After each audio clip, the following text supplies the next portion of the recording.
The first time Michelle and I visited this island was about 2 years ago. We were honored to join tens of thousands on College Green in Dublin. We traveled to the little village of Moneygall, where, as it turned out, my great-great-great-grandfather was born.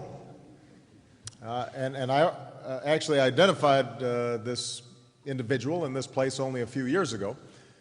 When I was first running for office in Chicago, I didn't know this, but I wish I had.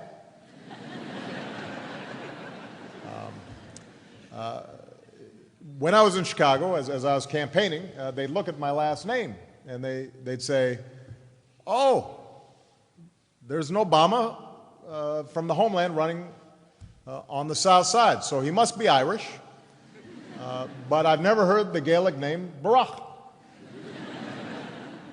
But it pays to be Irish in Chicago. So while we were in Moneygall, I had a chance to meet my 8th cousin, Henry, who's also known as Henry VIII. We knew he was my cousin because his ears flapped out, just like mine. I leafed through the parish logs where the names of my ancestors are recorded. I even watched Michelle learn how to pull a proper pint of black. Who's cheering for that? So it was a magical visit, but the only problem was it was far too short. A volcano in Iceland forced us to leave before we could even spend the night. So we've been eager for a chance to return to the Emerald Isle ever since. And this time we brought our daughters too. In particular, we wanted to come here, to Northern Ireland, a place of remarkable beauty and extraordinary history, part of an island with which tens of millions of Americans share an eternal relationship. America's story, in part, began right outside the doors of this gleaming hall. 325 years ago, a ship set sail from the River Lagan for the Chesapeake Bay, filled with men and women who dreamed of building a new life in a new land. They, followed by hundreds of thousands more, helped America write those early chapters.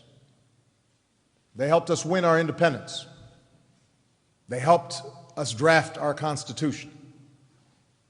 And soon after, America returned to Belfast, opening one of our very first consulates here in 1796, when George Washington was still president.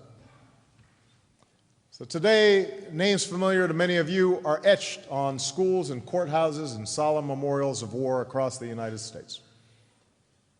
Names like Wilson and Kelly, Campbell and O'Neill. So many of the qualities that we Americans hold dear, we imported from this land.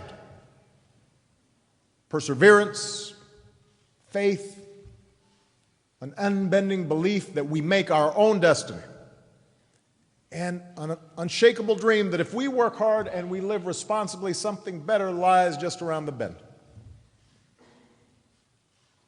So our histories are bound by blood and belief, by culture and by commerce.